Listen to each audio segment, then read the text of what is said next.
Uncle ਉਸ time पे तो सब कहते हैं ना दूसरी शादी कर ले, दूजा ब्याह कर ले, मुंडा भी नहीं है, बीवी भी फौत हो गई, तो मैं आपसे पूछ रही हूँ आपने क्यों नहीं की दूसरी शादी? असल में जिस दिन मेरी बेटी के जो कुल थे ना उसे रखा हुआ, बीवी की? हाँ जी, मेरी बीवी के, सॉरी, तो उस वक्त मेरे साले ने कहा कि भाईजान आप शादी कर लें, क्योंकि बच्चे बहुत छोटे थे, उसे नज़र आ रहा था। मैंने कहा नहीं यार, मैंने ये सोचा कि एक तो जुल्म हुआ इन बच्चों पे कि इनकी माँ चली गई, दूसरा जुल्म मैं करूँ कि एक दूसरी औरत इनके सर पे ला के खड़ी कर दूँ।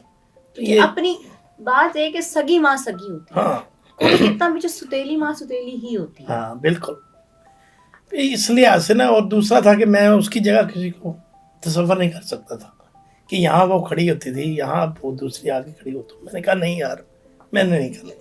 ये बात अंकल ने मुझे पहले भी बताई थी कि बेटा मैं इमेजिन नहीं कर सकता था कि जिस किचन में मेरी बीवी खाना बनाती है वहाँ कोई और औरत बैठे, और इस बात पे मुझे मेरे दिल को जाके लगी थी कि यार ऐसी मोहब्बतें भी होती हैं, ऐसे मर्द भी होते हैं कि उन्होंने दूसरी शादी नहीं, आजकल तो एक औरत होते हुए भी लोग कह रहे थे कि हम तीसरी चौथी कर लें, और इन्होंने उनकी बीवी की डेथ होगी फिर भी दूसरी शादी नहीं की, कि मैं उस जगह पर किसी औरत को इमेजिन भी नहीं कर सकता हूँ। हाँ जी। तो अंकल फिर बीवी चली गई, दूसरी शादी की नहीं, बेटियों के साथ नौकरी कैसे मैनेज किया आपने सब कुछ? फिर मैंने पीटीडीसी छोड़ दी, क्योंकि वो 15 दिन के लिए जाना पड़ता था। दिन तो मेरी बच्चियां गुजार लेती हैं, रात बड़ा मुश्किल होती है, तो पेरेंट्स चाहिए। फिर मैं सिटी 42 में लगा 2010 में, मैंने 14 साल वहाँ काम किया। अच्छा। तो इसी तरह मैं काम भी करता था दिन को, और फिर शाम को जाके पकाता भी था, खाना पकाता था। मैं बिल्कुल अकेली रहती थी? हाँ, अकेली रहती थी। अच्छा, आप खुद खाना बनाते? हाँ जी, क्योंकि मेरा घर ऐसी जगह था ना बेटा, जहाँ कोई, जैसे मिसाल के तौर पे आपका दिल कर रहा है नान चने खाने का, तो वहाँ नहीं है, कमर्शियल एरिया नहीं है, कोई दुकान नहीं डालने देते। फिर वहाँ से ना मुझे लेके रखना पड़ता था, इसलिए मैंने जाके पकाना, फिर पका के रखना, फिर वो दूसरे दिन उन्होंने यूज करना।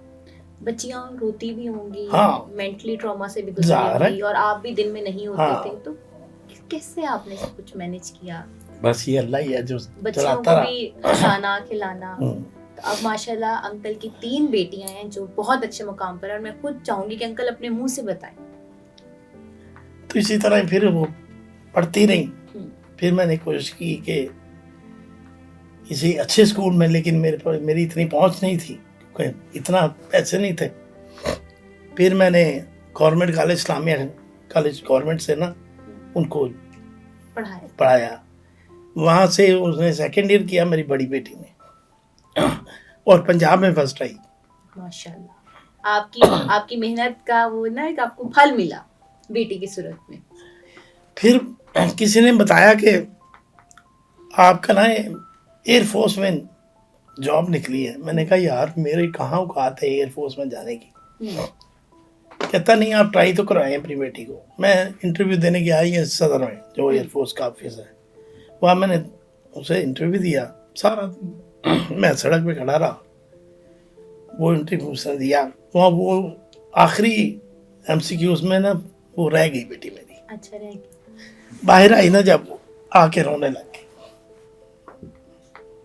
मैंने कहा बेटा तू रो ना, इस तरह कोई बात नहीं, तेरी किस्मत में नहीं था।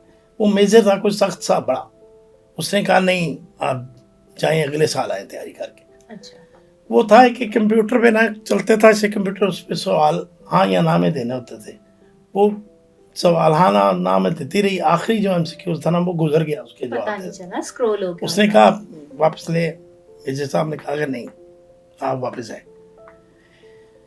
फिर वो आ गई वापस, मैं उसे ले आया।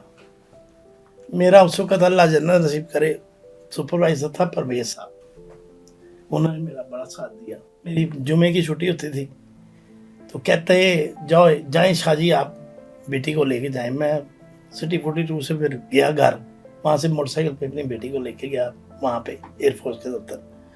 वहाँ उसका इंटरव्यू दिलवाया तो फर्स्ट नहीं मैं नहीं आया नाम, सेकंड लिस्ट जो लगी उसमें मेरी बेटी का नाम आ गया। फिर वो 1 साल यहाँ पढ़ती रही। उन्होंने कहा जी 5,70,000 रुपये का ये हवाने अदल से स्टाम्प करवा के दें कि आप 5 साल तक ना इस बच्ची का ना तो शादी करेंगे और ना इसकी एंगेजमेंट करेंगे कहीं। میں نے لکھ کے دے دیا کہ مجھے بعد میں پتہ لگا ہے وہ اس طرح اس لیے تھا کہ اگر آپ کرتے ہیں تو یہ 5,70,000 روپیہ آپ کو پے کرنا پڑا. ہاں میں نے کہا مجھے کیوں پے کرنا؟ کہتے وہ اس لیے کہ اس بچی پہ اتنا خرچ ہوگا گورنمنٹ کا. میں نے کہا ٹھیک ہے. خیر وہ پڑھتی رہی, وہ مجھے وظیفہ دیتے رہے. تو میں نے جا کے کہا میجر صاحب کو, میجر صاحب میرا گھر لاہور میں ہی ہے, تو میں اپنی بیٹی کو چھوڑ دیا کروں گا یہاں پہ, تو وہ چلی خود جائے گی. کہتے نہیں یہ ہماری پالیسی نہیں ہے, آپ یہی رکے گی بچی. تو پھر 8 دن وہ ہاسٹل میں رہتی تھی, جمعے کو میں لے کے جاتا تھا اسے, پھر اتوار کو نا واپس وہ 7 بجے سے پہلے ہاسٹل چلی جاتی تھی. پھر وہ 4 سال کراچی میں اس نے تعلیم حاصل کی. اس کے بعد وہ بن گئی ایئر فورس میں ڈی فارمیسی اس نے کر لیا. اچھا ماشاء اللہ. جی. اب وہ جب اس کا رزلٹ آیا تو اس کے نام کے ساتھ ڈاکٹر لگا, لیکن وہ ڈاکٹر نہیں تھی. میں نے کہا کوئی بات نہیں. وہ پھر ابھی آج 1 دن پہلے وہ اس نے پیپر دیا, دوسرے دن سے اس کی ڈیوٹی شروع تھی وہاں پہ ایئر فورس میں. اگلے دن سے اس کی ڈیوٹی شروع ہو گئی. پھر وہ ڈیوٹی کرتی رہی. آج 1 سال ہو گیا اس کو ڈیوٹی کرتے ہوئے, وہ وہاں پہ.